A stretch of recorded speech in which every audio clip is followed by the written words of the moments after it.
This meeting is being recorded. I will forget for sure. For sure. Well, it's lovely to see your face, brokers. It's nice to see you on this side of the fence. It's a whole different thing. I can't scream at you and tell you what you got to do, and that doesn't work anymore. You're on my level now. See what I did? Far from your level. Oh, that's not, yeah, we're all the same now. We're all coworkers at this point. Well, for those of you, many of you obviously were pre-licensing students of mine, so I know you personally. Some of you were not. It is nice to see some of you again. It is nice to meet others of you again. It's always good to have you participating, and I think this is something that you're going to enjoy. I really think that one of the things that we don't do enough of in our industry is providing, kind of guidance and training for people after they have a license. And before I get any deeper, I do want to welcome, I am so pleased this morning that Kandyce Ellis has chosen to join us. Kandyce is a instructor extraordinaire as well in North Carolina, and she has done a ton of coaching and career development for various brokerages across the state over the years. Kandyce, I don't know if you want to mention the ones that you've worked for or not. That's entirely up to you. I generally kind of give that freedom. I've done Keller Williams, I've done Coldwell Banker, I've called Century 21, I've done just in general. There has been very few companies I haven't had direct contact with or had agents or students who are directly working with it. So I know firsthand how important it is for you all to get off on the right foot and start this off on the right foot. And you all are doing that just by being here, just by taking the extra time and the effort to figure out what you don't know. That right there, it tells me a lot about your chances of success, because there's a lot of people out there. And how are you going to distinguish or make sure that your business is doing, is successful? You got to have a game plan somewhere there. Completely agree. And I share in Kandyce's, congratulations of you just putting yourself out there to be here today, because it's one thing for us to say, okay, we're going to be here and we're going to offer this. It's another thing entirely for you to dedicate your time to it. And truthfully, I don't want to say 90% of this business is showing up, but a big percentage of this business is showing up and being there and being willing to be there and being willing to put yourself out there and say, you know what? I don't know all these things. I wasn't just magically born. I didn't pop out of somebody's womb somewhere knowing real estate, because none of us did. And I will assure you that, my journey in this business did not begin with me knowing what the heck I was doing. And I think back to the first time. I can remember my first showing. I really can. I know that seems weird and you'd think, no way, but I do. And you know why I remember it? You know how you always can remember, like, where you were on 9/11, or where you were when you found out somebody was sick, or where you were when you found out something really good. You remember those super emotional moments in life. Why do I remember my first showing? Because I was nervous as hell, folks. I was absolutely about to crawl out of my own skin. And that is such a natural thing. I think it's something a lot of brokers feel silly saying, but how to do a good showing is such an important part of your business, because it's that first step when you're dealing with buyers. If you're sitting there, and I tell people all the time, the first time I had to do this is back when the Working Real Estate Agents was a brochure, and I was explaining it. I was like, I was a hot mess, and I didn't know if I was supposed to go in the door first. And it was. I think the first time I presented the Working with Real Estate Agents brochure, it went something like, the Real Estate Commission has this form, and basically it says I'm working with real estate agents, and I'm a real estate agent, and here you go. I don't know if you're trying to convince you or me that you're a real estate agent. One of us is an Right. agent, but I That don't know which was one. totally the presentation. The first so it is completely 100% natural to not know anything about anything when you first get your license, because Kandyce teaches pre-licensing as well as I do, and we have these discussions all the time sort of behind the scenes about how we wish that the pre-licensing program, the sort of the course of study in pre-licensing, was more geared toward being a successful real estate agent. Unfortunately, we don't get to set that course. We don't get to chart that path for you. We have to deal with what we have to deal with, and we have to get you licensed. Now, we feel like, at least I do, and I think I speak for Kandyce because I've known her so many years. We feel like we owe you something else on the other side of that. And that's why we're here today. I mean, Kandyce is not here today because she's getting paid to be here. I'm not here today because I'm getting paid to be here. We're here today because we genuinely care about you and you being the success in our business, not being one of those numbers that gets a license and never really does anything with it or never really finds out. There's a term for it. Yeah. Churning and burning. Companies, I mean, it's a business. Do not be surprised. And one of the things I tell people right away is you're going to go interview companies, but as much as they're interviewing you, you need to be interviewing them. You are giving them a part of your commission. Like, I mean, granted, we already know they're not hiring you, they're hiring the firm, blah, blah, blah. This isn't a class. But at the end of the day, that's your commission. You're the one that got out of bed, you showed the property, or you got the listing, you did all the legwork, and they're getting a part of that. Why? What are you getting out of it? Isn't that the $1 million question? Why? What is it that they've done to get you to that point? And I don't think Kandyce is saying that in a sarcastic why. It's like, it's a question that you should be able to easily answer. You should be able to easily point to and say, this is what I'm paying for. This is what I'm willing to give up part of my hard-earned commission for to my office because they got me to this point.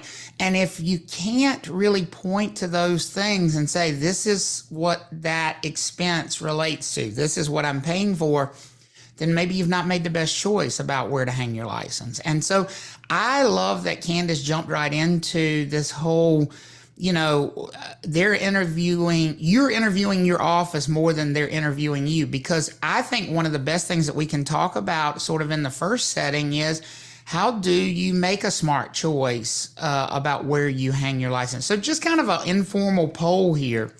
How many of you are already affiliated with an office? Just kind of give me a thumbs up if you're already affiliated with an office so I know who we're kind of dealing with. It looks like to me maybe half.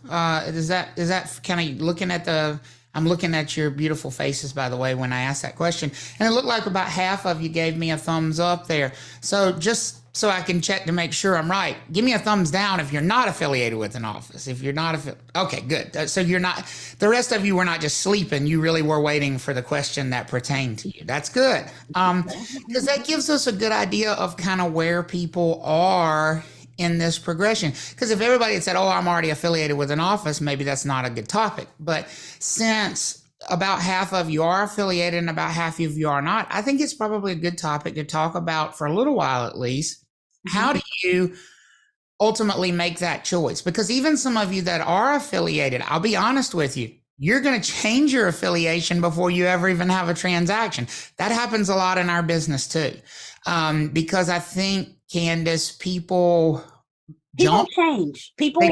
You don't know. I mean, whether we're talking about pre-licensing, post-licensing, or just doing business, you don't know what you don't know. That's and right. Sometimes you joined a company thinking this was going to be it. And then you realize, you know what? It looked pretty on the outside, but the inside is some poo. I don't do poo. So now I need to change poo. You know what poo. Well, the funny thing is, like, when you date somebody, we all recognize that there's this need for like an evaluation period. Like, you don't just like run around telling everybody, oh yeah, that's my boyfriend, that's my girlfriend, we're dating, because you don't, after the first like couple of days, you don't really know if you want to tell everybody. The problem with our industry is the real estate commission requires you to like make a public commitment before you can even like date them really, which is kind of weird. Like you have to like affiliate before you can really get in there and figure out what's going on. I'm going to tell you something your broker in charge does not want you to hear this morning. If you feel like you're in the wrong place, the time to move was yesterday. And that is because there are far too many business models in this business. There are far too many options. There are far too many different brokers in charge and different approaches for you to stay somewhere where you don't feel like your needs are being met. And so that's one of the things I want to empower you to feel like, and I've been in that chair. I've been that broker in charge. I've had those discussions with people and my door was always open. And if somebody came to me and said, you know what, I don't feel like this is working, I tried to help them find somewhere to go because I feel like the most important thing is for you to be where the fit works. I saw Venkata had his hand up. What's up, Venkata? How are you today? Hey, Travis, I'm good. So this is about like how do I approach choosing the firm that I want to work with, right? I get a lot of solicitation USPS mails from like a lot of these realtor companies that want me to join them. The first thing that I wanted to know was when we try to get associated with these firms, are these like at will contracts? Like you're not tied to them, like you're not married to them. You can just walk away anytime you want, right? Or can they require you to like say, no, you have to stay with us for like 6 months or whatnot? What a great it is. I would say it is a wonderful question. The first is you're going to sign a contract. So the first thing I'm going to say is read your contract. Gosh darn it. Do not sign something really, that's going why would they buy? It's so long. Why bother? Because there's a couple of things I can think of. The first is off the top of my head. Sometimes smaller companies, and I'm not saying larger companies won't, but they'll try to put a non-compete and you are an independent contractor, by gosh. And why would you sign a non-compete? You better give me a really good reason why I'm going to sign a non-compete. So I'm going to jump in there, Kandyce, and just kind of define a non-compete because it's so important that you mention that. But some of them, maybe I know in pre-license, a lot of times people will hear things and are not really sure, but then they don't want to speak up and say what a non-compete clause. It sometimes shows up in these independent contractor agreements, folks, and what it might say, and it could vary, is basically, sure, Venkata, you can leave, but if you leave, anybody you talk to while you were here belongs to us. And furthermore, you can't work with another office that we compete with for a certain amount of time after you leave us. Now, we're not saying that every independent contractor agreement will have those. I think what Kandyce is saying, and I'll let her finish her thought on that regard, is if you see that in there, that should be a little bit of a scary moment, a red flag, like, maybe this is not the thing I need to be signing. Is that kind of where you were headed there, Kandyce? Yeah, I was going to say, you need to read your contract because that contract needs to say, and Trez brought up a great point, whose clients are these? And I'm going to say that from joining a team or joining as a firm, as an individual. You have people that you know. And once you attach yourself to that broker, that brokerage, that firm, one major question without going into the details is going to be, whose clients are these? If you give me a client and I leave, do I get to keep them? You're going to hear this term SOI so much, you're just going to vomit from it. But SOI means, that means shit out of luck. What's SOI mean? No, SOI means sphere of influence. And one of the things they're going to tell you is write down everybody's name and phone number. Some of y'all nodding your heads because you done already heard it. Mm-hmm. Write down all the names, all the phone numbers of all the peoples and tell them I'm in real estate. Right. And then I'm handing you these people. Do I get them back? Now, 8 times out of 10, they will be yours. But you know what sucks? The 2 out of 10 where you just lost your sphere of influence, your SOI. Now, I could go on for days about how I think the SOI thing is a piece of crap, but it's true. I mean, you need to be careful of that. And if I could give you one piece of advice, Venkata, and this would be for everybody, when you join a company, do not use their email. Okay. And I don't mean that to be mean. I would say the same thing if you're joining my company. You do not want to be using @travtalks.com as your email address because let me tell you something. You will cry. Very rarely when somebody parts a firm do they do on good terms. And that relationship that you think is lovely, as soon as you tell them you're leaving, first thing they're going to do is lock down that email address that belongs to them. And you're not going to have access to it. Do you know how many agents that have been in this business for years I've had in my office crying because they locked down that email address that was all of their previous clients, all of their potential clients, and you don't have access to it. And it's just like dating. I've always said, like Travis said, real estate and dating are the same thing. And when you're dating and you're in the first blooms of love, I love you, you love me, you're the coolest person ever. When was the last time you said that to the person you broke up with? Well, right. Well, that's it. It's like a prenuptial agreement, right? You hope for the best, but you plan in case things don't necessarily go well. And so, Venkata, to your question about, things to look out for with these agreements, you really need to ask, I think, a question. Fair question, in my opinion, when you go in to meet with any office, right? In any office, is to say to whether it's a recruiter or the broker in charge. And now I'll come back to that because I got an opinion about if you're meeting with the recruiter rather than the broker in charge anyway. But no matter who you're meeting with in that office, ask them for a copy of their independent contractor agreement that you can take with you. If somebody says, well, we'll give you that when you decide you want to join us, that's a no for Trav right there. That's a no for me. I mean, that's a no for me too, dog. That's a no for me. That's a no for me, dog. Because there is, think about it. Here's the thing. I want you to put yourself in the shoes of your own clients if you were to say something to them. Well, Venkata, can I have a copy of the sales contract so I can read it before you have me sign this off? No, when you decide you want to make the offer, then I'll show you the sales contract and you'll just sign it. You won't have time to actually read it and go over it. Your client would look at you like you had 3 holes in your head, and rightfully they should. Folks, don't get railroaded. Remember, as Kandyce said, these firms are big operations and they are big money-making operations. And like it or not, they make money off of you. You are their lifeblood, and bringing you in the door so that you continue to feed business for them is their business model. They don't sell property. That's not their business model. That's your business model. Their business model is to bring you in the door. Everything, and I speak from experience, I have sat in that chair. It's all about bringing you in the door in these offices. And that's not necessarily a bad thing. I'm not saying that everybody who runs these offices is evil. There are some wonderful people who run these brokerage offices. But what I am saying is that you should go into it with eyes wide open about what's actually happening here. You're the product in that meeting, right?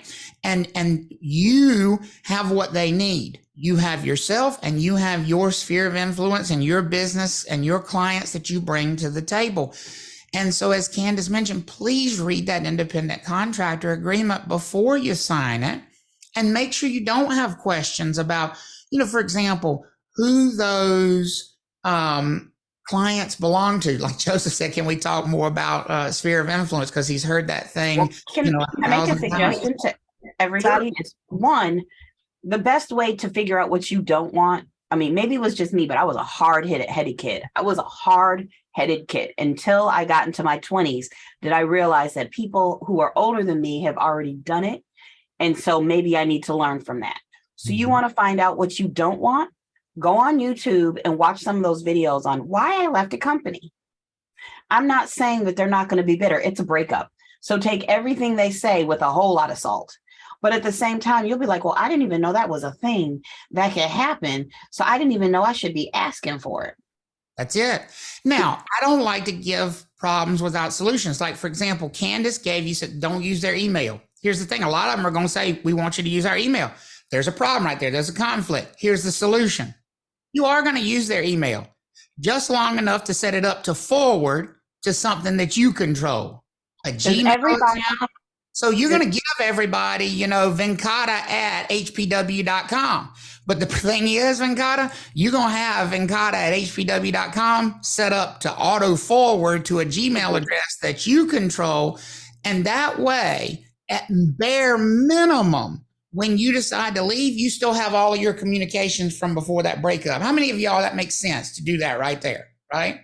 But So- if you are in this classroom and you don't own Venkata Kasori, if I said your last name right, .com, what are you doing with your life? That's If you right. don't own your own .com, it's called GoDaddy.com. For $10 a year, you can own your Not own. sugardaddy.com. That's a different website. That's, Okay. that's something else, but GoDaddy.com. GoDaddy.com. And you know what? You don't always have to use that as your email address for your business, your real estate business. You might decide something later, but you know what? You're always going to want your name.com. Yep, for And sure. there are people that go around making money buying And here's people's names. here's small advice on that. Buy it now before anybody knows who you are, because it's cheap. If you wait to buy it until after you got some name recognition, it gets a lot more expensive, because there are people who will see people in the area, oh, he's got some success, and they'll buy your name and then sell it back to you when you decide finally you want to get around to opening up your website. So that's a really great takeaway from today. Go buy your name at .com today. I know, like, people, and I'm not going to go down this road. I'm going to open the door and let you open it later, like fully open. But when people talk about digital real estate, it's not really a thing. Digital real estate is not real estate. It's not going to be covered by the commission. However, it's the practice of buying .coms, part of it, and selling it back. Sure. Now, I'm not going to say anything because I own a lot of .coms myself for that very reason. More than 100. But I just got a problem. You need your name. And then, as much as I'm saying, you need your name, you need this, don't worry about, well, what's going to be my big, when I make it big name. Just get your at yourname.com. Let me share this with you from the perspective of somebody who was too hard-headed and didn't listen to this advice early on in their career. I didn't do those things. I didn't go out and buy those domains until I thought, why would I buy domains and have to renew them every year? Why would I want to spend $20 buying a domain and $20 renewing it every year if I'm not going to run the website? That was me. Smart, right? I saved That was 20. me too. Smart, super smart. Do you know how much I had to pay for travtalks.com because some asshole somewhere had bought it and they waited until they knew I was going to want to launch it? I had to pay almost $5,000 to get travtalks.com. I'm gonna one up you. Do you know what my address used to be? What website I used to own? What was that? CarboroughRealtor.com. There you go. And when I started, y'all, it had the word Carborough is in next to Chapel Hill and the word Realtor.com in it. And then I let it go because I was teaching. Anybody want to guess when I went to go get it back how much they wanted? Because $5,000 was not the answer. I'm sure thousands and thousands of dollars. Yeah. They were like, we'll take that for $150,000, please. And I was like, you can keep it for $150,000. Well, and that's the thing. If I had not bit the bullet even then and paid the $5,000, what do you think somebody would charge for it now? And so I think that's a good takeaway. Go ahead and think of, variations of things you might call yourself, name yourself, and spend some money and buy those websites, buy those domains. So I'm going to say a couple of things. One, Andrea, there are restrictions for your names. You can't use the word realtor, but before you go down that road, just buy your own name. Mm-hmm. That is what you're going to say. And we're going to throw a lot of stuff at you today. Do not go outside, finish this and do all of the things. Make a list and have a plan, y'all. If you look me up on Facebook, it says real estate strategist. You need a strategy, and we're going to say so much. Write it down. The only thing I'm telling you to do today is go by your name. But other than that, just stop, breathe, and have a plan. Listen to what we're saying, and then figure out the best way for you to figure this out. Right. And the reason you got to be careful of the word realtor, Joseph, is because realtor is a trademark. It's trademark. It's like using the word Pepsi. Right. You can't just use it. It's But owned. yeah. That word is owned by the National Association of Realtors. They literally own that verbiage, and so when you Right. use it, it has to be with their express permission. So technically, you could use it if you got their express permission, which they will not give you. So, So, and before we go too far down a path, Sue, what I would say is the word realty is fine, but you also have to be careful. Do not go by realty, real estate team, because if you join a team, if you do all of these things, there's certain rules. I mean, that is a whole different conversation. right. But But your at least owning your name, I love the fact that you're thinking about it, but at least owning your name is a good start so that you always have a professional sounding email. Right. And I mean that, and this comes from somebody whose parents still have AOL accounts. It's embarrassing. How many times do I have to remind you, I made you Gmail accounts? Who wants to do business with somebody who has an AOL account? Raise your Here's hand. why that's such a great. You're right. Nobody does. And Come here's why on, that's do business with great AOL. advice. I'm just going to use one person as an example. How professional would it sound from now until the end of time that Rachel could say, my email is rachel@racheljones.com. It doesn't matter what company she's with. It doesn't matter if she actually has racheljones.com as a website. It doesn't matter. But from now until the end of time, she'll never have to worry about giving people 100 different email addresses because she owns racheljones.com. And so she'll always be rachel@racheljones.com. How many of you all think that's valuable right there? Just having your name, right? So listen, whether you get the email set up right now is not really the thing. It's get the domain so that you have it. It costs you $20 a year. You'll have it. We should probably explain what a domain is. Yeah. I So literally had to do this yesterday for a tutoring person. So think of a domain name as your piece of personal real estate. Remember I said there's digital real estate? That's it. Having your name. So since he just went with Rachel, thank you, Rachel, for letting me use you. RachelJones.com is now, it's an address. It's an address. It's an empty lot, and it's going to stay an empty lot. And if she buys it from GoDaddy or Google or whoever, it's just going to have this, this to coming soon. It's not even say coming soon. It's going to say this place is parked by GoDaddy.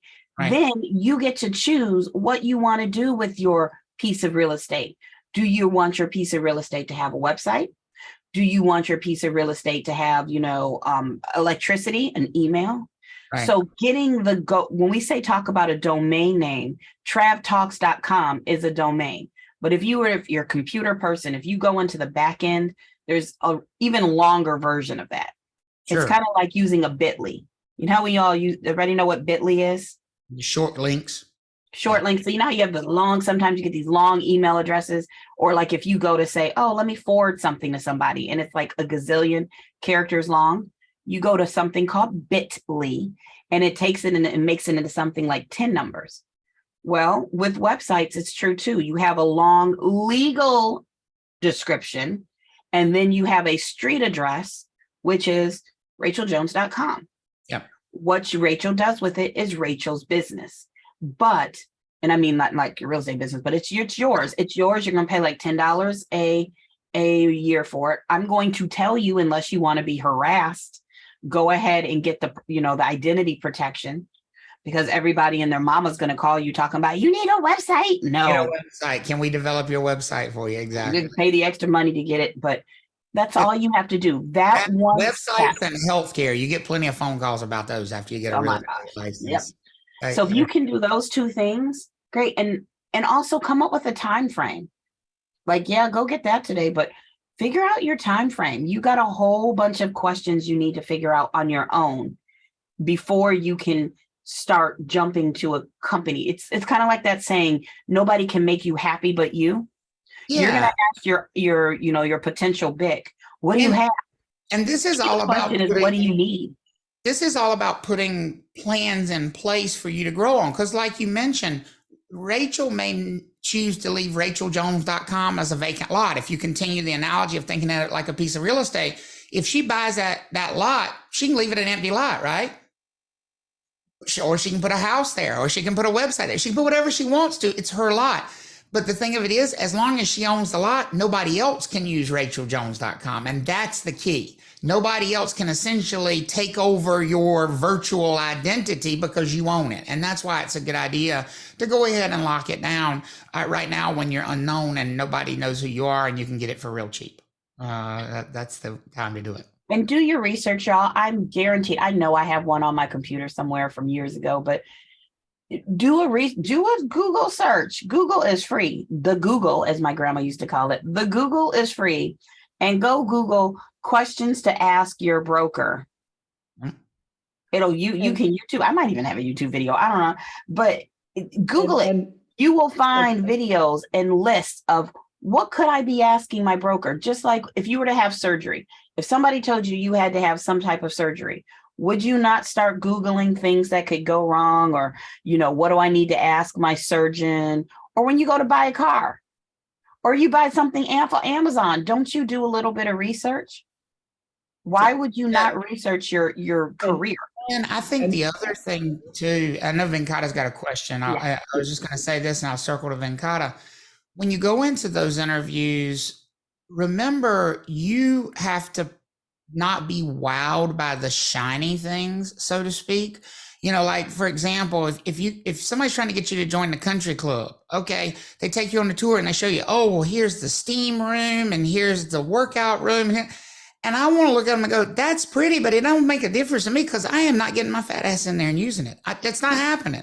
So it's not helpful for me. So I think you also have to do a little soul searching and think what things are going to be useful for you as you go into these meetings as well, and make sure those are the things that what you need and what you want aligns with what they're offering. Venkata, and then I saw Sandra's hand up too. What's up, Venkata? Yeah, so it's pure negotiation, right? Like what the independent contractor contract that you have with that firm, or is it?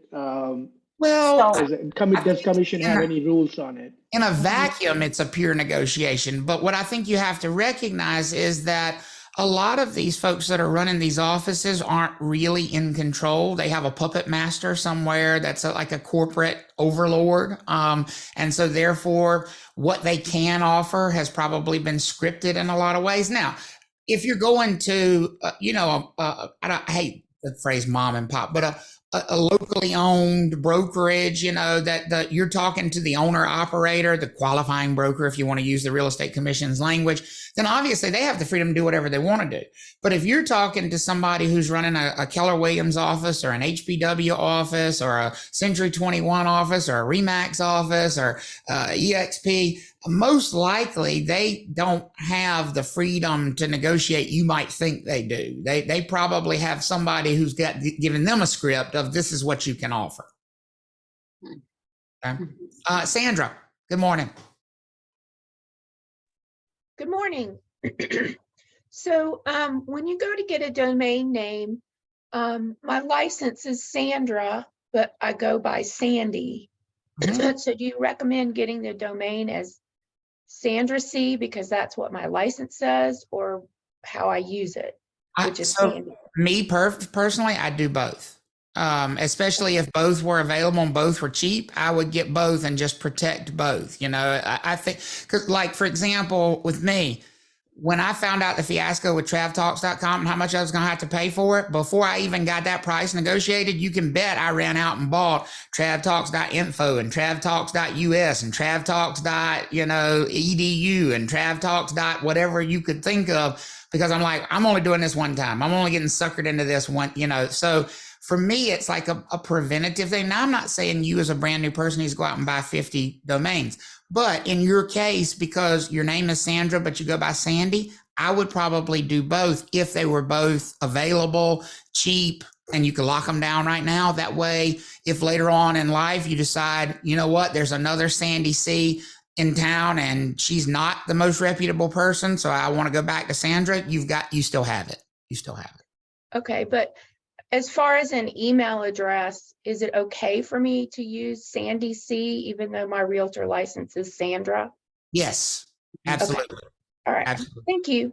I don't think, Kandyce, there's any any rules. I know there's no real estate commission rules, but I don't think there's any association of realtor rules that say your email address has to like identify you. No, I would say in general, just across the country, most commissions are like, if it's a nickname and it's so Sandy versus Sandra, you're generally fine. But if you're like, my name is Sandra, but okay, my brother is a great example. My brother's official name is Harold. We have our entire lives called him Christopher. So when people are like, oh, that's Harold, I'm like, who's Harold? But he would not be allowed to just use Christopher all willy-nilly, because if something went wrong and people are looking for Christopher, it has nothing to do with Harold. In fact, he says now he can tell how somebody knows him, because if they call him Christopher, he clearly met them or they know him through family. If they call him Harry, which let's just say is wrong, then it's an official thing. But you get what I'm saying? Like, you have to be able to tell that your name and you are somewhat related. Harold and Christopher have nothing to do with each other, except my mother wanted all of our names to start with K.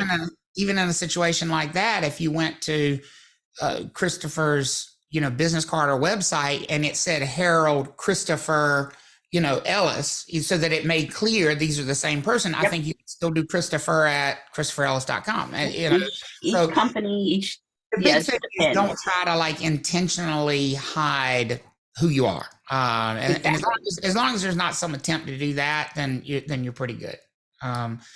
Ariel. So this kind of piggybacks right off of that, and it may just be the same answer, but I actually ran into this when I joined my firm, and I was kind of advertising my name as my middle name is, so my full name is Ariel Isadora Logan, and I started kind of branding myself as just Ariel Isadora, and I ran into some people saying like, well, that's not your last name, and that's not what's on your license, so you can't use that. So like, would the commission be mad if I were just to be branding myself as Ariel Isadora, since that is my legal middle name? I would say you need to have your legal name on something, like on the website, on your business card. But if you wanted your email address to be arielisadora.com, nobody can take that away from you. But what you put on that web address, on that website, if you have one, it needs to have something to do with. So if I asked you what the goal of the commission was, would you not say it's to protect the public? Yeah. So if you just have Ariel Isadora, which I got to say is very flowy, I like that. Thank you. It's okay. You don't know what you do, but when somebody goes to your website and you start talking real estate, if I was your BIC, or if I was, you're working for my office, I'd be like, okay, that's great. But now make sure you have your fair housing, your equal opportunity housing logo. You have your full name on there. People can tell what company you're with, all of those things. Because the public needs to know if you mess up, and it's not being negative, but look from the commission point of view, if you mess up, who are you? Because when they go to do a search for Ariel Isadora, they're going to be like, this person's not licensed. But someplace on there, whether you're a team, whether it's you, it needs to be clear who you really are. But you're also, remember, under the umbrella of your BIC. So at the end of the day, go with what you can own. Ariel Isadora, but go with what the broker is comfortable with. Your BIC is comfortable with. Now, like, if I wanted to, is there a way with the commission to go about having, I guess I would have to legally change my last name to my middle name, like get rid of the last name, if I wanted to just drop using Logan altogether, I guess.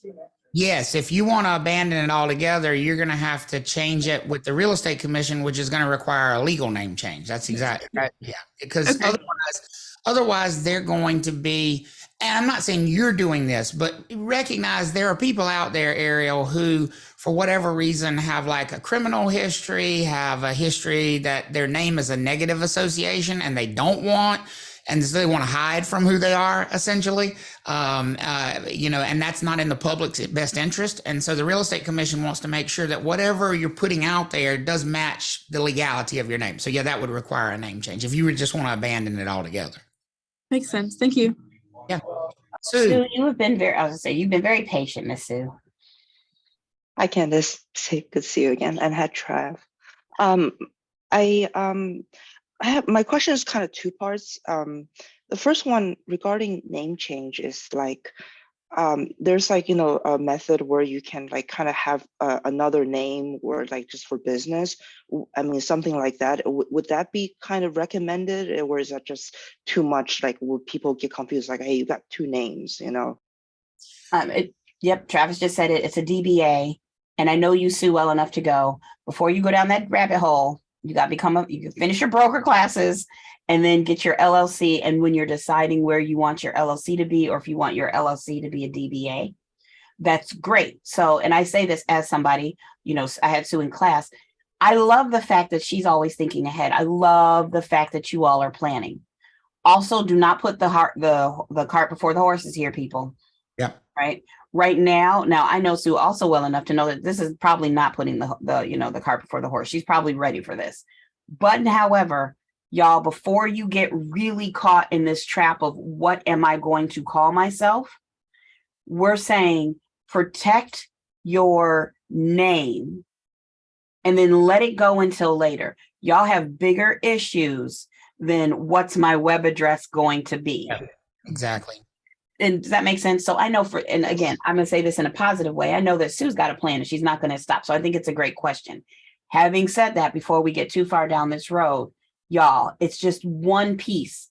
I can think of 20 other things that are more important once you grab your name than what am I going to call myself? Yeah, it's the marketing part and it's fun, but marketing is not going to get you business. Yeah, basically, I so agree with Kandyce there. The answer is yes. There's a legal way you can essentially call yourself anything. I mean, you can market yourself as Bobo Clownish the Realtor if that's what you want to market yourself. I don't know why you would want to, but you can, right?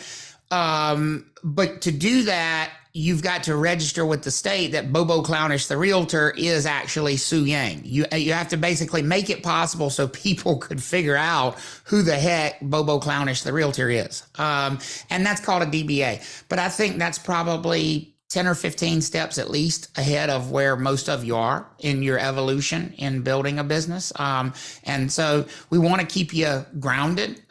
We don't want to not answer a question, but we want to keep you grounded too. And not because you can run out and spend a ton of money and do 1,000 things and have them all in the wrong order and then just get frustrated. And that's it's another risk we want to take. So I think we've got, again, a good takeaway there, Kandyce. Number one, which just register your name so that and it goes back to Kandyce's point earlier, tie it all together.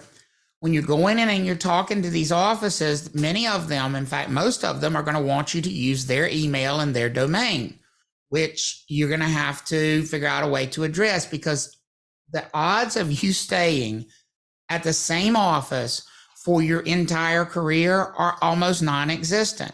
Even those of us who have worked at relatively few, I think of myself as somebody who has worked at relatively few offices. In a 20-year real estate career, I've been at 4 offices. That's it.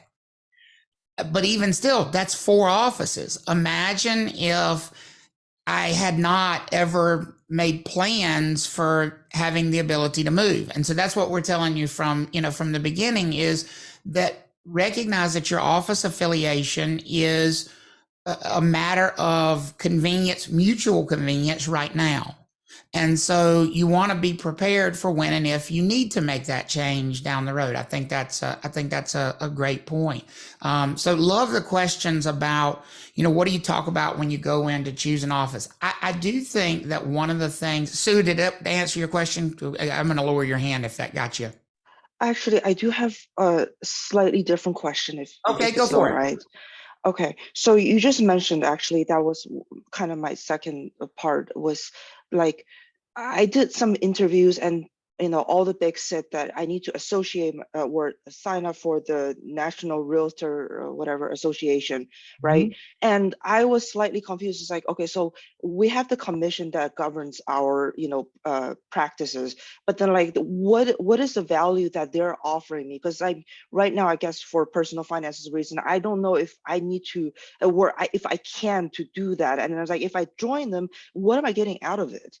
That's a lovely question. I love that question. And there's a couple of different ways to answer it. Go for it, Kandyce, and then I'll fill in. So this is what we got. You're licensed. Yay. Now the public needs to know that they can trust you. Becoming a realtor.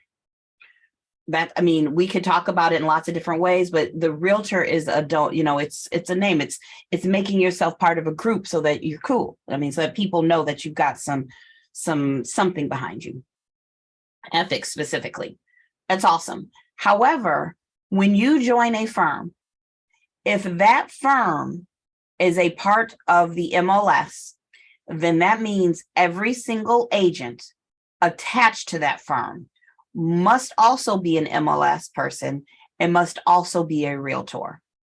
Yeah. So when we talk about, attaching yourself to a firm, realize it's going to be like, let's say, oh, I want it because you want to do this, just part-time. Great. Or you're not even really, you're like, oh, I'm going to start at the beginning of the year. I want to get started, just attaching, getting what to know. But then I want to start focusing on sales, maybe the second half of 2023 after Q2. You're still going to be paying realtor and MLS dues. So when I talk about making a strategy before you join an office that is going to force you, and it's not your office's fault, but it's just how it's done. If we're talking about financial, you want to make sure that financially you're ready to join that office and pay out your realtor dues and pay out your MLS dues. That kind of makes sense. So we talk about like the questions you need to be ready to ask your firm. Here's question number 1 to me that you need to ask yourself before you go talk to a firm. Y'all ready for question number 1? Because it goes right to Sue's question here. Am I going to be a residential broker who in the next few months plans to be showing houses, listing houses, dealing with residential buyers and sellers? If the answer to that question is yes, then you need to be joining a firm that is a member of the National Association of Realtors. Because the National Association of Realtors owns and operates the MLS. You can't access the MLS unless you're a realtor. Those forms that you learned in pre-licensing and post-licensing classes, you can't use those forms unless you're a realtor.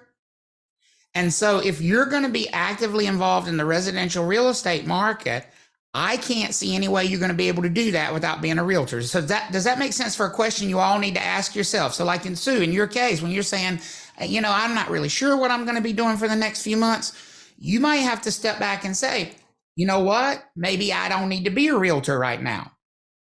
And that brings us to the question you need to ask the office that you're talking to. Are you a realtor office? Because what Kandyce just mentioned is it is out of their control whether they force you to join the Association of Realtors or not. That's an Association of Realtors rule. If the office and the broker in charge are realtors, then everybody under their supervision must be a realtor. That's not negotiable.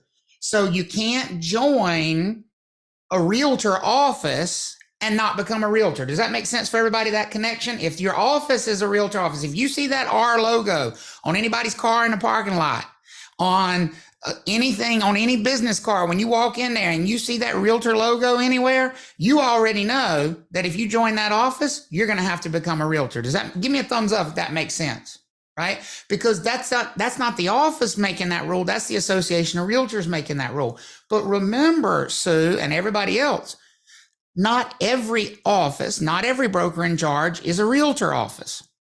Some of them are not. Now, the vast majority are, especially the overwhelming vast majority that work in residential real estate.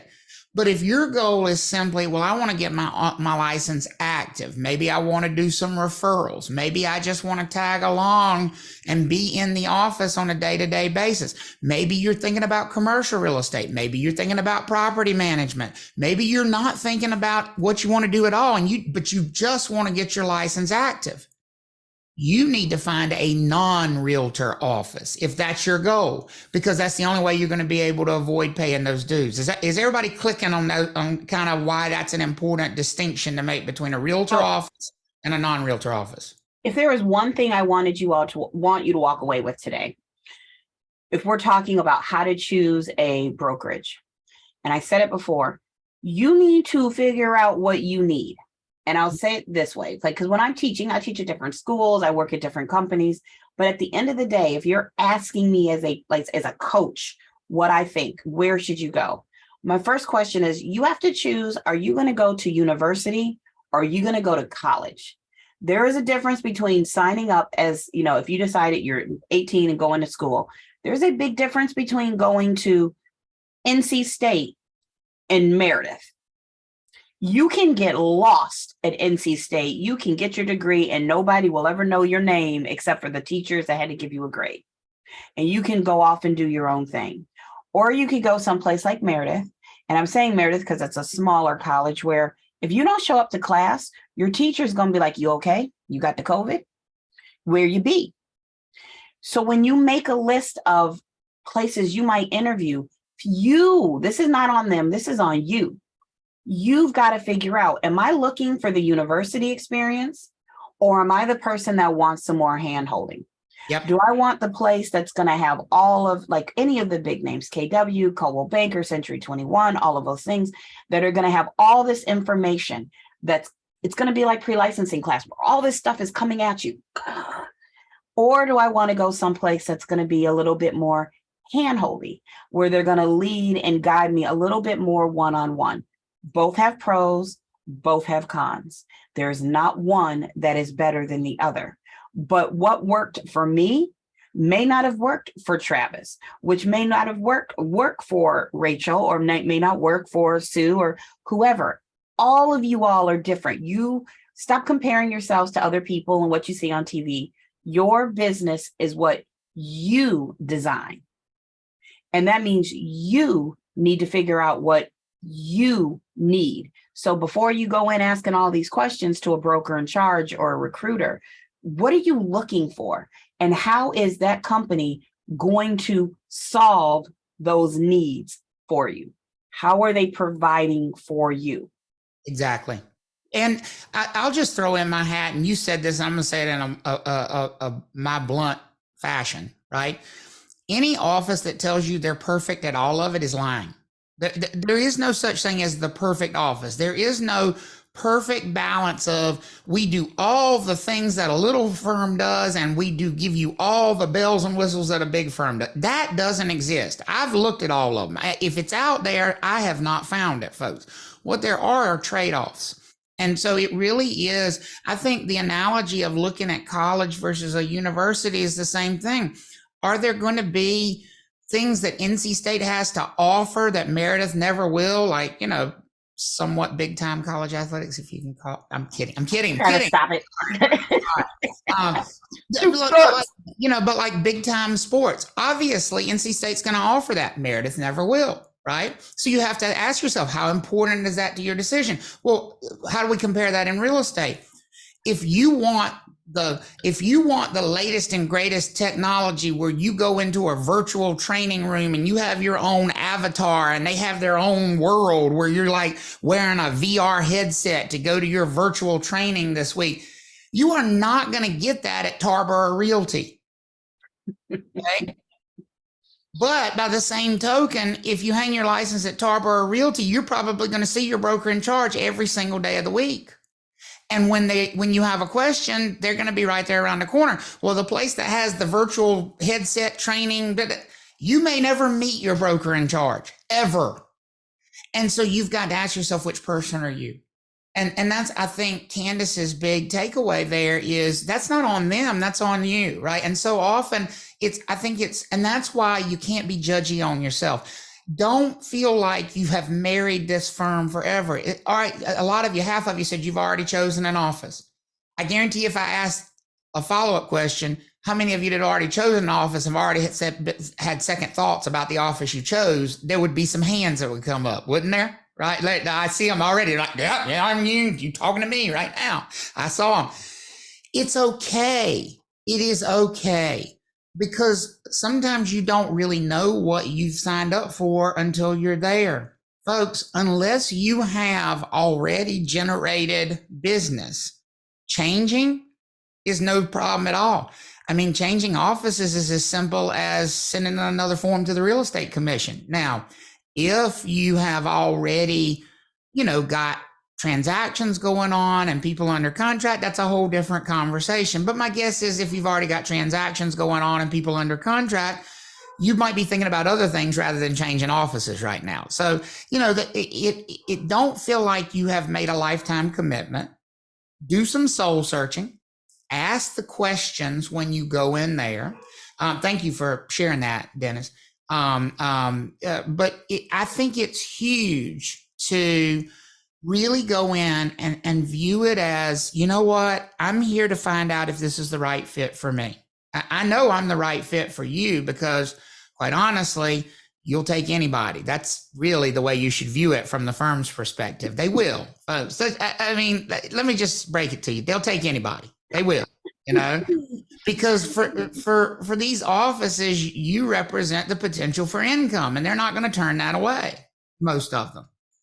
But that doesn't mean you will take anybody. You get to be the prom king or queen. You get to be the selective one, right? You've already seen it. How many of you were blown away by the number of postcards, emails, phone calls that you got from potential offers? It's overwhelming, isn't it?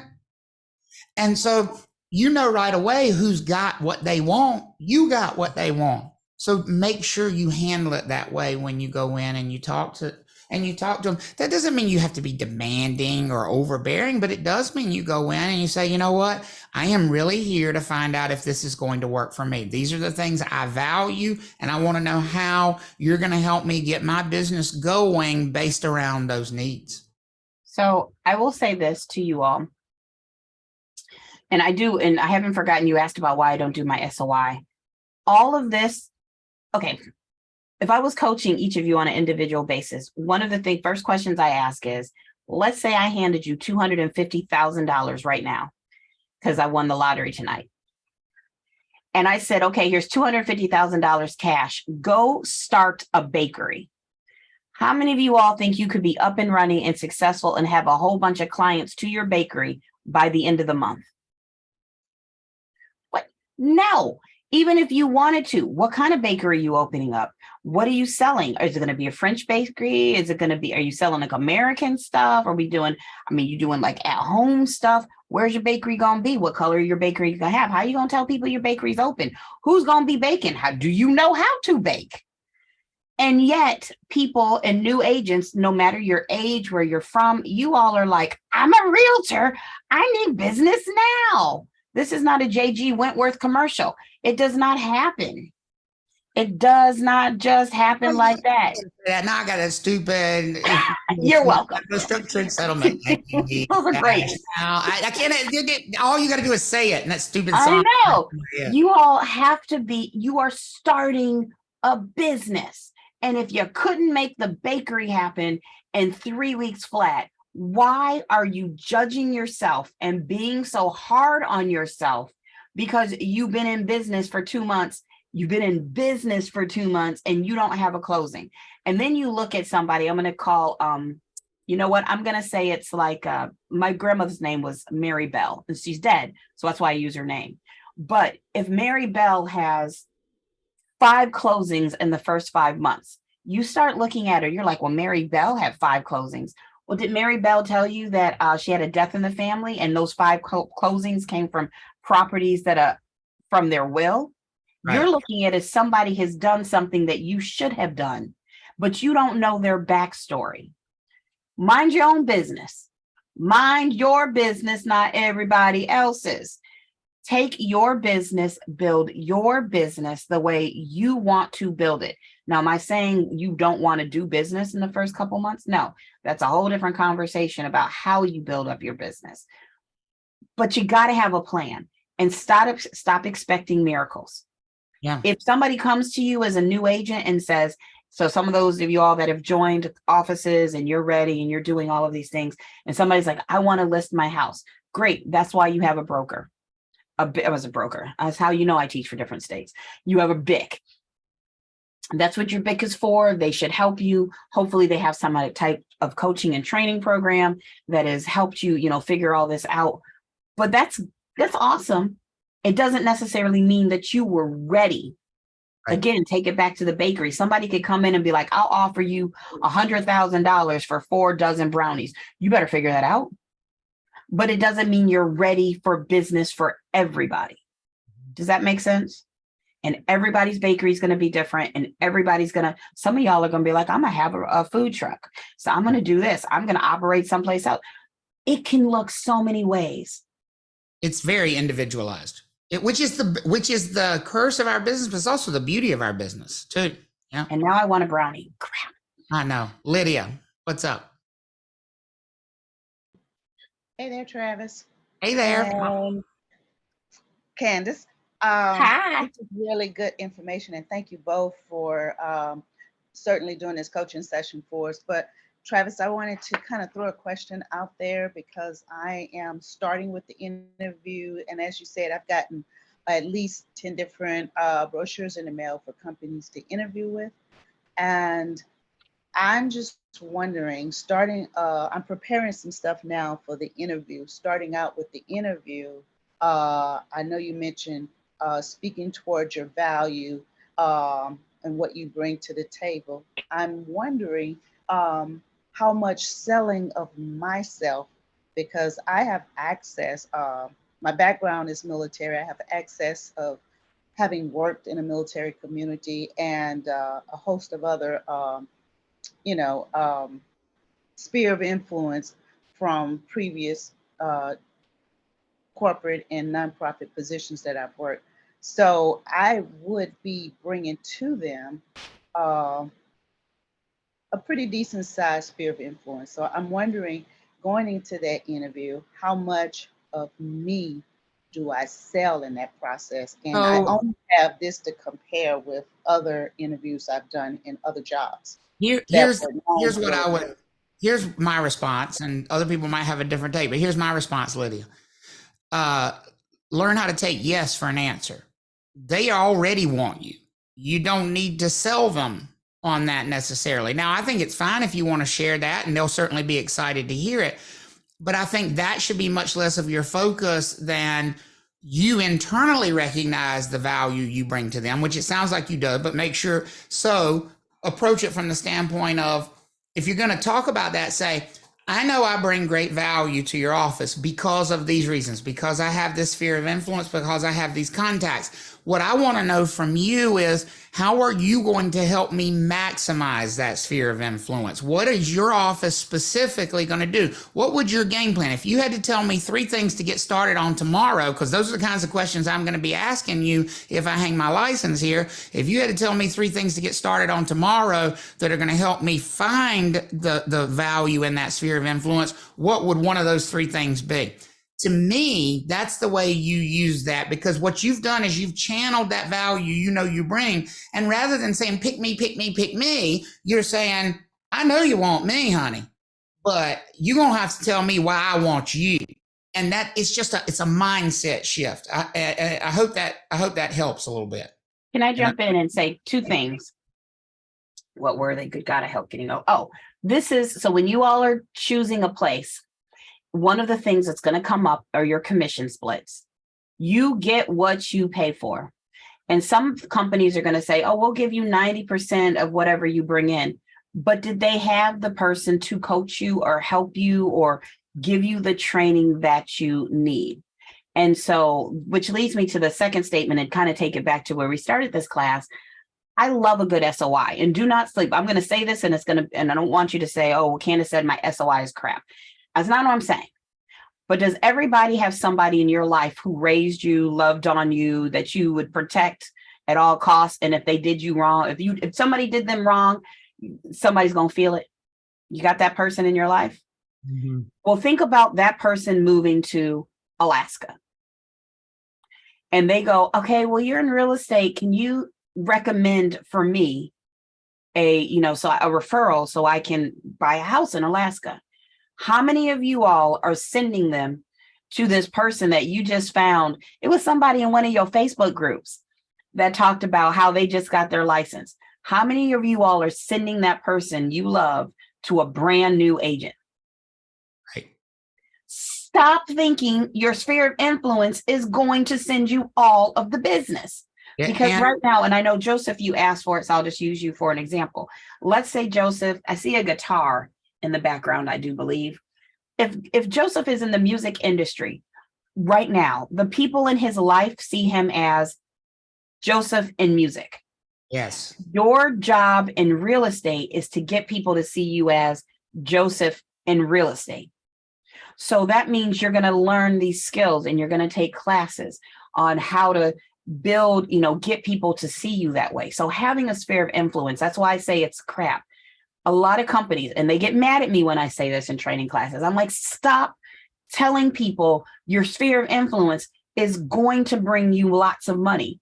Because I'll tell you right now, both Travis and I know a ton of people who are brand new agents. It doesn't mean I'm sending you business, because now my name is attached to whether or not you did a good job. Well, and to piggyback off of that, because I totally agree with you, Kandyce, and I think I knew where you were going when you said it earlier.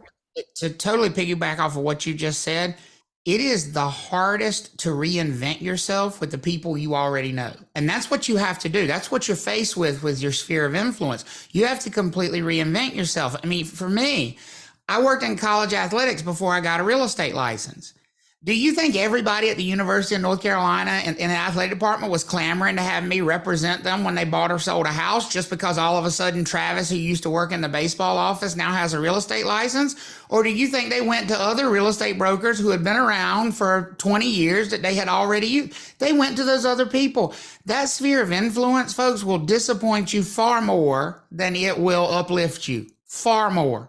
That doesn't mean you leave it alone. It just means it's a long-term project to convert the opinions of those people. Now, the great thing about a sphere of influence is once you do get them converted, it is a cash register because they already had the relationship with you. Now you've remade how they view. I don't think anybody in my sphere of influence, even the ones I work with at Carolina, now view me as Travis, the guy who used to work in the athletic department. But that's because now I got 20 years of experience in the real estate industry. So now those same people, when they want to buy or sell a house, guess who they call?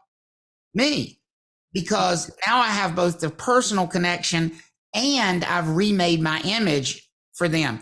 In some ways, it's easier to make your image from scratch with people that you don't necessarily already have that personal reservoir of, connection with. You all are going to have to create your own Sasha Fierce. Now, first of all, if you don't know who Sasha Fierce is, I'm sorry for you, but it is Beyonce. Now, when I say Beyonce, I don't care how old you are and who you are. You all know who Beyonce is. If you ever look at old footage, she talks about how she used to be nervous to go out on, like she had to, you had to build yourself out, going out there and singing and putting yourself out there. She had to come up with an alter ego. That was her Sasha Fierce. People have to start seeing you as your real estate Sasha Fierce. If somebody has a real estate question, I guarantee you, because both Travis and I have been doing this for over 20 years. They already think of us, oh, real estate Kandyce. Real estate Travis. We have a real estate persona. And whether it's real or fake, people attach that real estate knowledge to us. Yep. You are going to have to do that for yourself, which gets down to marketing versus prospecting. It gets down to branding. It gets down to there's so many things that a good company that offers training will offer you. But before you can get there, you got to make sure you're at the company offering it, and you got to make sure you know what it is that you're looking for. Yep. It's like going to the library. What book do you want? I need a book. Great, you're in the right place. You want to give me a little bit more than you need a book? I'm gonna need to know what you need. Or going on Netflix and saying, I want to watch something. Well, there's that doesn't narrow it down a lot. And Stephanie, you have been very patient. And we're going to make this the last question of the day, only because look at how the time has flown. I hope y'all have gotten as much out of this as I have enjoyed doing it. And that's why we're going to keep doing it. Stephanie, what's up? Hi, everyone. So I have a quick question. It may be a little different from the other members. So I'm actually licensed in Pennsylvania and Delaware. I'm new to North Carolina, so still new, still very excited about this coaching class. My question is, I am attached to a brokerage for both my Delaware and PA licenses. In Delaware, there's an office in Delaware. I keep thinking and telling myself I have to go with the same brokerage because, they're all going to tie into together. Is that something I should do? I'm thinking financially because, the annual fees and all that good stuff. I don't want to clash and have, over there I'm one company and here a different company. I just need a bit of So, advice. yeah, I love this question, and I think it's a unique question for you. But here's how I would approach it in your specific situation. I would do almost like a spreadsheet, and say, okay, what's the monetary benefit of keeping it within the same sort of franchise, And so I'll just use Keller Williams as an example. I don't know what it is. I don't, but let's say you're at a Keller Williams office, Delaware, Pennsylvania. And so you're thinking about maybe I should join a Keller Williams office here in North Carolina because I want to be consistent. I'm a KW agent. I want to have that brand, that has a value to you, right? Also, it may have a financial value. I don't know, but there may be some, if you cap in one place, you cap in all places. And so therefore you keep more of your commissions here. So that's something that should go into your spreadsheet. Okay. Honestly, I would say this is a great reason, Stephanie. That is the kind of question why people hire coaches. Yeah. Because a coach or a mentor or whatever it is, it's kind of like, again, relationships. You know how you have friends and you're like, your relationship is poo. I don't know why you can't see your relationship as poo, but all the rest of us see that it's poo. You need somebody who's going to take a kind of like what Travis said, who's going to take a very, not personal, let's break this down and make it business view. So some companies will say, oh, well, you have to be paid for a coach. I think everybody probably needs coaching at some point. Yes. Whether or not it's long-term or short-term is up to you. But that is a very specific question that's going to answer differently for you versus it's going to answer if let's say Tanya was in the same position, but a different company, it might be a completely different answer for her. And that's why you get coaches. And I love that. And the last thing I'll say on it is when you do all that comparison, let the decision be made based on the data, not based on the feelings of it. And then when you make that decision, find ways to address the inevitable questions, in a positive way. Like as an example, I've heard people say, well, I went with that one because I'm already with them. And it would look weird if I was this agent in one place, if I was KW in one place and EXP in the other. Here's the way I would answer that, Stephanie.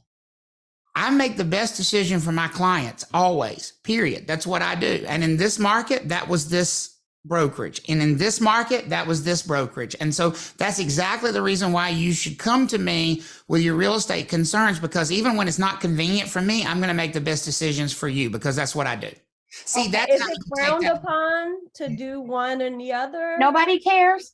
It's your business. It's your business, boo. That's like Beyonce saying, oh, should I have this company for a microphone when I'm in California and this company for a microphone? Could you hear her? Here's the analogy I use, Stephanie. When you get an Uber at the airport, almost everybody who pulls up, they got 2 stickers in the window, Uber and Lyft, and they go with whichever one is most beneficial to them at the time. And that's exactly the way you're going to run your business too. Gotcha. Thank you. Thank you both. Folks, how many of you got something out of this today? Good. Good. This is my favorite. I love doing this because there's so much y'all don't even know. And yeah, there's so much out there. And I'm not like Travis said, your Bics aren't out there to get you. But you have to start taking control of your business. And some of you will say, oh, but I don't have any real estate experience. You're over 18. You got friends, you got family, you're paying your bills, you're not in jail. You have some type of experience that you can put towards your business. It's up to you to figure out how to take those experiences and make them your business. So I would like to ask for something from you all if I can. Can I get a commitment from you that you'll show up the same time next week? Because again, like I said, such a huge part of this business is showing up, right? And if you got something out of it today, you need to commit yourself to it. You need to put it on your calendar and you say, you know what, I'm going to come back, because every week won't hit me perfectly, but overall, the sum total of this is going to make me a better broker. It's going to make me a better business person. And so commit yourself to it, make it a priority on your calendar. And that's not for my benefit. That's for your benefit, because I think it's important to do that. And the other thing I want y'all to do is thank Kandyce. She absolutely had no reason to be here today other than she wanted to be here for y'all. She heard we were actually in a meeting with the Real Estate Commission yesterday about what they should do with BIC qualification rules, and she and I were chatting in the private chat back and forth on Zoom, and I said, "Now I got coaching tomorrow with new agents, pray for me." And she said, "Oh my God, I'd love to be there." I said, "Well, if you're not lying, I'll send you the link." I mean, that's literally why she's here. You want me to come back next week, Trav? Means I want you to be here all you're willing to be here, because I'm willing. This is what I love. I love this. Anybody who's had me for pre knows I'm all about it's not just about passing a test. It's about how do you make your lives better. And even when I am coaching for a company, I like to say this. If I'm doing my job right, I'm going to coach you right out of this company. I'm going to teach you how to run a business. And I'm basically going to make it so that you don't need that business anymore. Like, this isn't about making a company money. This is about making you better. This is about learning skills that not all of you are going to make it in real estate. Some of y'all are going to go in and be like, I hate people. Welcome to the club. You're not going to want to do it, but you are going to have to do something. And whether it's insurance, whether it's retail, whatever it is, these are the skills that you need. It's like going to law school. A lot of people go to law school and never become attorneys. It's a way to think. It's a way to put your own interests first. It's a way to just be a better business person, if that makes sense. And you'll have me. I'll come back. Number one, I think they would all love you back, and I certainly would. Number two, I think for me, and this will be my kind of final thought, I don't think you have to worry about being selfish in this business, because here's what I learned a long time ago. The more I focused on making myself the best broker I could be, the more I focused on making myself the best advocate for my clients I could be, the more I focused myself on making the most money I could make for Travis, the more of an asset I was to everybody around me, including my office. So it is not like you're choosing yourself over your office, folks. You are choosing to work on the one thing that you can control, and that is you. And that's why this is so important. And that's why we want to make you the central focus of this, because this is about you. This is your business. You have started your own business. Yes, as a business person, you're going to have affiliations, and that's all you're hanging your license with an office is. It's an affiliation. And you have to make that work for you. And that's a big part of why we're here. So thank you all so much. I did record, and I'm going to stop that recording now. And I will send you out via email a link to the recording so that you can view the archived recordings of these things, because I think they'll be good to come back and visit with. Let me just say this, as much as, and I appreciate the thank yous, Travis, but y'all need to thank Travis, because being able to put this together is amazing. And I love it. This is what people need, because like he said, pre and post is not really designed to do this. So the fact that Travis is willing to put his name behind this and provide an opportunity for you all to learn. You're here and you're taking advantage of it, but the fact he is willing to do that for you, that is amazing. Because think of how many BICs there are in this, and schools there are, and they haven't done it. We will see you all next week. Go out and make it a kick-ass week, folks. Go out. Go sell a house. Done. Go out and build your business, and we're here for you. If you need something, shoot us an email. Let us know. But we'll see you back next Tuesday. Yeah. Go Tar Heels. Go Heels. Bye. Bye, everybody.